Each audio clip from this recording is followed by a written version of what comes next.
Hello friends, welcome to my YouTube channel. તો આજે હું તમારી સાથે એકદમ જબરજસ્ત રેસીપી લઈને આવી છું, જેમાં આજે આપણે બનાવીશું સિંધી બ્રેકફાસ્ટ સ્પેશિયલ દાળ પકવાનની રેસીપી। તો ફ્રેન્ડ્સ, તમે દાળ પકવાન તો ઘણીવાર બનાવતા હશો, પણ આ રીતે એકવાર ટ્રાય કરજો તો તમારા દાળ પકવાન ખૂબ જ સરસ બનશે। તો લારી જેવા જ બિલકુલ બનશે। તો એના માટે મેં અત્યારે 1 કપથી થોડી ઓછી ચણાની દાળ લીધી છે, જેને મેં 2 થી 3 કલાક માટે પાણીમાં પલાળી લીધી હતી અને ત્યાર પછી એને મેં બરાબર પાણીથી વોશ કરી લીધી છે। તો આ જે પલાળેલી દાળ છે તેને આપણે પ્રેશર કુકરમાં બોઇલ કરવાની છે। તો અત્યારે ગેસ ઉપર મેં કુકર લીધું છે, જેમાં આપણે આ જે પલાળેલી દાળ છે તે એડ કરી લઈશું। ત્યાર પછી હવે આપણે દાળ ડૂબે એટલું પાણી એડ કરીશું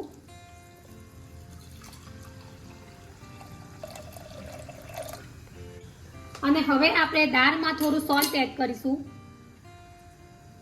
ત્યાર પછી આપણે થોડી હળદર એડ કરીશું અને હવે આપણે પ્રેશર કુકરનું ઢાંકણ ઢાંકીને મીડિયમ ગેસ પર જ 5 થી 6 વિસલ વગાડી દઈશું। ત્યાર પછી હવે આપણે પકવાન બનાવીશું। તો એના માટે મેં અત્યારે 1 બાઉલ મેંદો લીધો છે। ત્યાર પછી મેં ઘઉંનો લોટ લીધો છે। લારી પર જે પકવાન મળે છે તે મેદાના લોટના જ બનાવવામાં આવે છે, પણ હું એને ઘરે થોડા હેલ્ધી બનાવવા માટે મેદાની સાથે થોડો ઘઉંનો લોટ એડ કરું છું। ત્યાર પછી હવે આપણે તેમાં સ્વાદ મુજબ સોલ્ટ એડ કરીશું। ત્યાર પછી અજમો એડ કરીશું। ત્યાર પછી આપણે આ રીતે અજમાને હાથથી થોડો મસળી લઈશું અને અજમો એડ કરીશું। ત્યાર પછી મેં અહીંયા મરી પાવડર લીધો છે, આ રીતે થોડો આખો રહે એ જ રીતે મેં ક્રશ કરેલો છે તે આપણે એડ કરીશું, જેનાથી પકવાનનો સ્વાદ ખૂબ જ સરસ આવશે। ત્યાર પછી હવે આપણે મોણ માટે 2 ચમચી ઘી એડ કરીશું।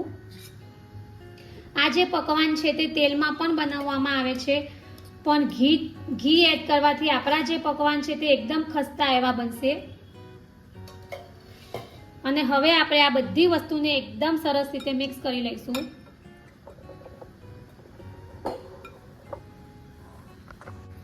તો આ રીતે આપણી જે બધી વસ્તુ છે તે એકદમ સરસ રીતે મિક્સ થઈ ગઈ છે। ત્યાર પછી હવે આપણે થોડું થોડું પાણી એડ કરતા જઈને લોટ બાંધી દઈશું। લોટ અત્યારે આપણે મીડિયમ જ બાંધવાનો છે, ન વધારે કઠણ કે ન વધારે પોચો બાંધીશું। આ રીતે આપણે થોડું થોડું પાણી એડ કરતા જઈને જ લોટ બાંધીશું।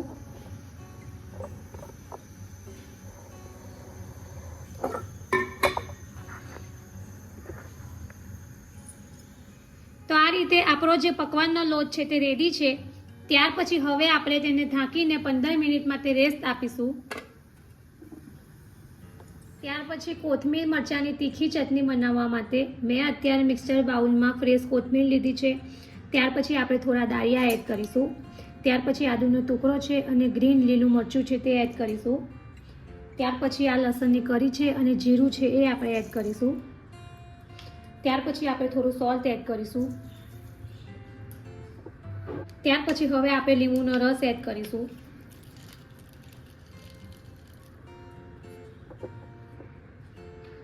અને હવે આપણે થોડું ઠંડુ બરફવાળું પાણી એડ કરીશું, જેનાથી આપણી જે ગ્રીન ચટણી છે એનો કલર એવો ને એવો જ રહેશે।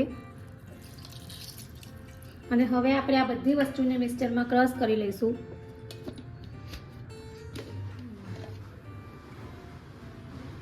તો આપણી જે ગ્રીન ચટણી છે એ ક્રશ થઈને રેડી છે।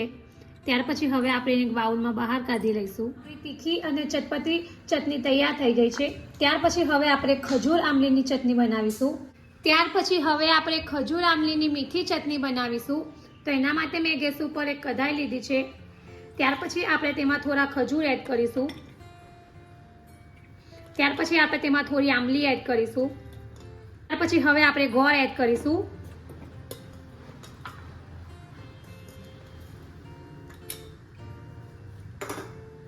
અને હવે આપણે થોડું પાણી એડ કરીશું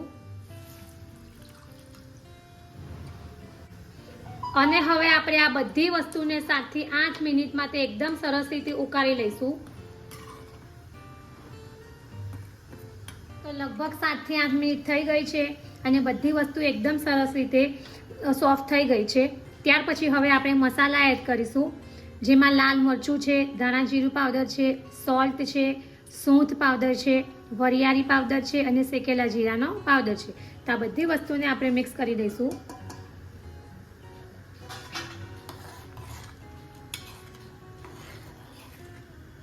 અને હવે આપણે 1 મિનિટ માટે પાછું ઉકાળી લઈશું, જેથી જે મસાલા છે તે એકદમ સરસ રીતે મિક્સ થઈ જશે. તો લગભગ 1 મિનિટ જેવું થઈ ગયું છે અને મસાલા પણ એકદમ સરસ રીતે મિક્સ થઈ ગયા છે. તો હવે આપણે ગેસ ઓફ કરી દઈશું અને હવે આપણે આ જે મિશ્રણ છે એને આ રીતે ચાળણીમાં ગાળી લઈશું.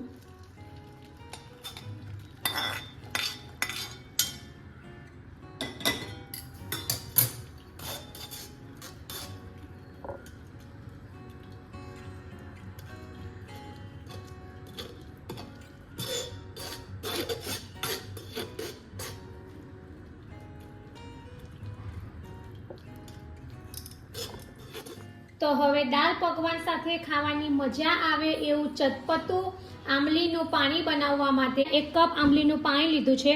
આંબલીને મેં 1 કલાક માટે પાણીમાં પલાળી રાખી હતી અને ત્યાર પછી મેં આ રીતે પાણી કાઢી લીધું છે.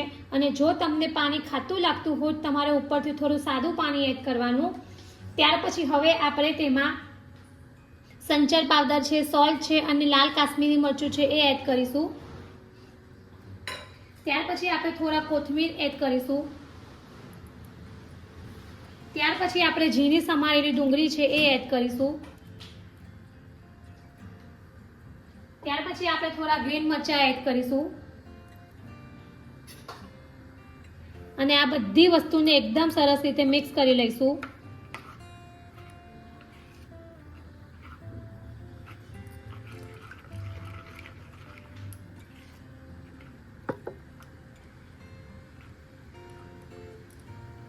તો આંબલીનું જે ચટપટું પાણી છે તે રેડી છે.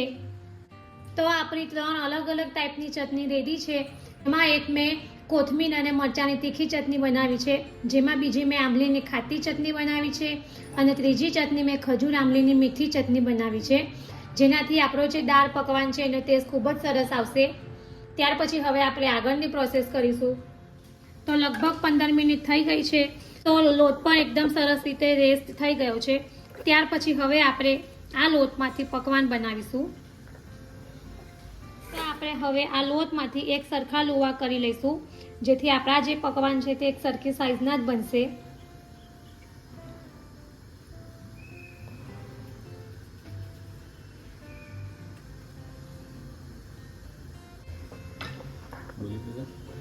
ત્યાર પછી હવે આપણે આ રીતે એક લુવો લઈશું અને જેમાંથી આપણે આ રીતે પકવાન વણી લઈશું.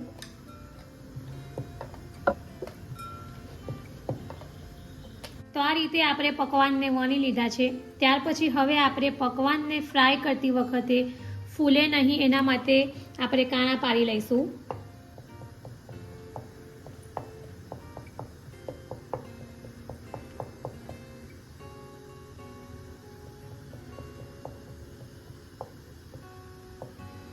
બીજા બધા પકવાનને પણ આપણે આ જ રીતે વણી લઈશું. તો આ રીતે આપણે જે પકવાન છે એને વણી લીધા છે. ત્યાર પછી આપણે ઓઇલને બહુ વધારે ગરમ નથી કરવાનું, મીડિયમ જ ગરમ કરવાનું છે. અને હવે આપણે આ જે પકવાન વણી લીધા છે એને ઓઇલમાં ફ્રાય કરીશું. તો આ જે પકવાન છે એને આપણે મીડિયમ ગેસ પર જ ફ્રાય કરીશું, જેથી એકદમ ક્રિસ્પી અને ખસ્તા એવા બનશે. અને ગોલ્ડન બ્રાઉન રંગના થાય ત્યાં સુધી આપણે એને ફ્રાય કરવાના છે.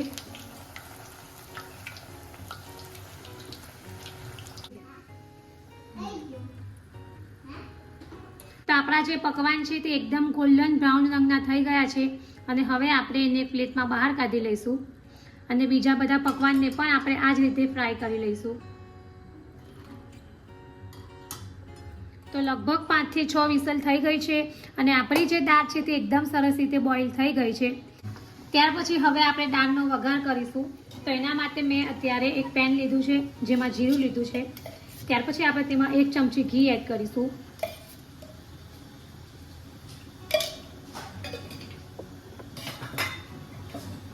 પછી હવે આપણે મીઠા લીમડાના પાન છે અને ગ્રીન મરચાં છે એ એડ કરીશું અને મરચાંને આપણે બરાબર શેકાવા દઈશું.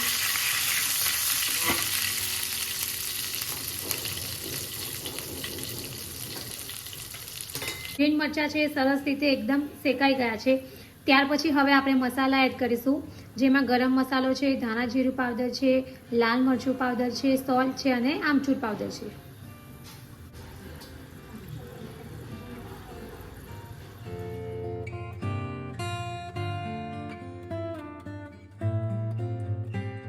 અને આ બધા મસાલાને આપણે એકદમ સરસ રીતે મિક્સ કરી લઈશું. ત્યાર પછી આપણા જે મસાલા છે તે બળે નહીં એના માટે આપણે થોડું પાણી એડ કરીશું અને મસાલાને આપણે 1 થી 2 મિનિટ માટે એકદમ સરસ રીતે સાંતળી લઈશું. તો આ રીતે મસાલા સાંતળવાથી આપણી જે દાળ છે એનો સ્વાદ ખૂબ જ સરસ આવશે.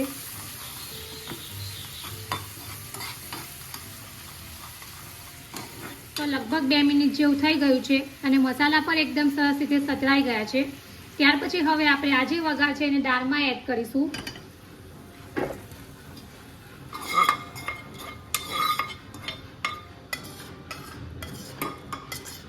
અને હવે આપણે દાળને એકદમ સરસ રીતે ઉકાળી લઈશું. તો આ રીતે આપણે ચમચાની મદદથી થોડું થોડું પ્રેસ કરી લઈશું.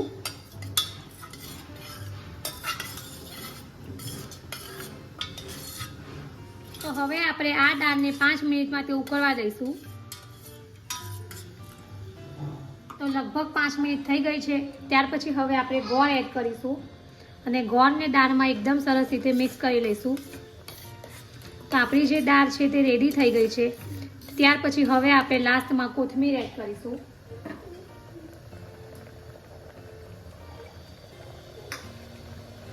અને હવે એકવાર આપણે બરાબર મિક્સ કરી લઈશું અને હવે આપણે ગેસ ઓફ કરી દઈશું.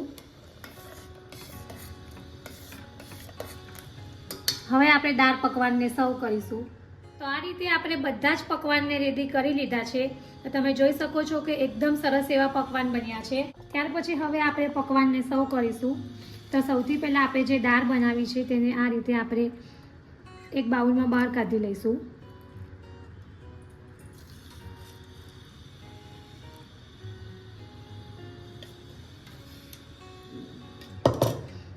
ત્યાર પછી હવે આપણે ઉપરથી જે ચટણી બનાવી છે એ એડ કરીશું.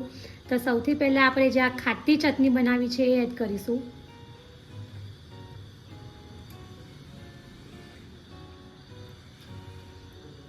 ત્યાર પછી આપણે ખજૂર આમલીની જે ચટણી છે એ એડ કરીશું. ત્યાર પછી આપણે ગ્રીન ચટણી બનાવી છે એ એડ કરીશું.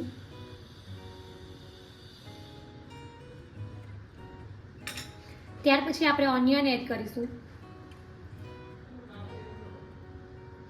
ત્યાર પછી આપણે ઝીણી સેવ એડ કરીશું. લાસ્ટમાં આપણે થોડી કોથમીર એડ કરીશું.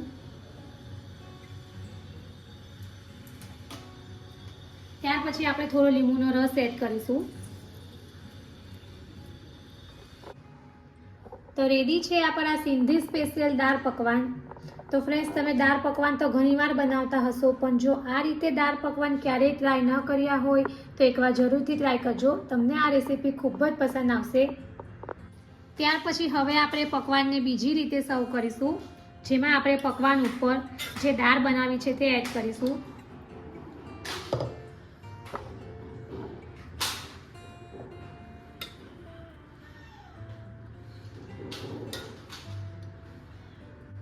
ત્યાર પછી હવે આપણે ચટણી એડ કરીશું, જેમાં આપણે જે આમલીની ખાટી ચટણી બનાવી છે એ એડ કરીશું, જેનાથી પકવાનનો સ્વાદ ખૂબ જ સરસ આવશે.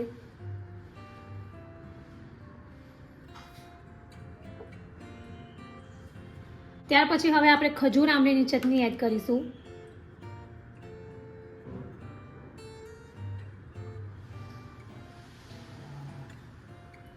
ત્યાર પછી હવે આપણે તીખી ચટણી એડ કરીશું.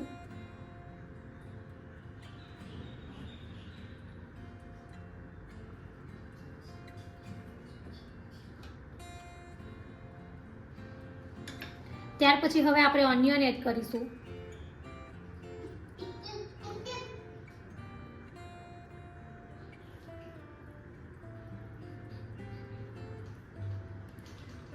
ત્યાર પછી હવે આપણે ઝીણી સેવ એડ કરીશું.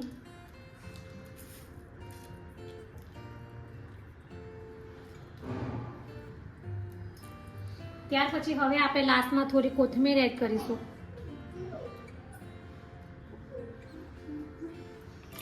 અને હવે આપણે ઉપરથી લીંબુનો રસ એડ કરીશું. રેડી છે આપણા બીજા અલગ સ્ટાઇલમાં દાળ પકવાન. તો ફ્રેન્ડ્સ, તમને પણ જો સવારના નાસ્તામાં કંઈક નવું ખાવાનું મન થાય તો તમે આ રેસીપી એકવાર જરૂરથી ટ્રાય કરજો અને કમેન્ટ બોક્સમાં મને જણાવજો કે તમને મારી આ રેસીપી કેવી લાગી છે. જો તમને મારી આ સિંધી દાળ પકવાનની રેસીપી પસંદ આવી હોય તો મારી ચેનલને લાઈક અને શેર જરૂરથી કરજો.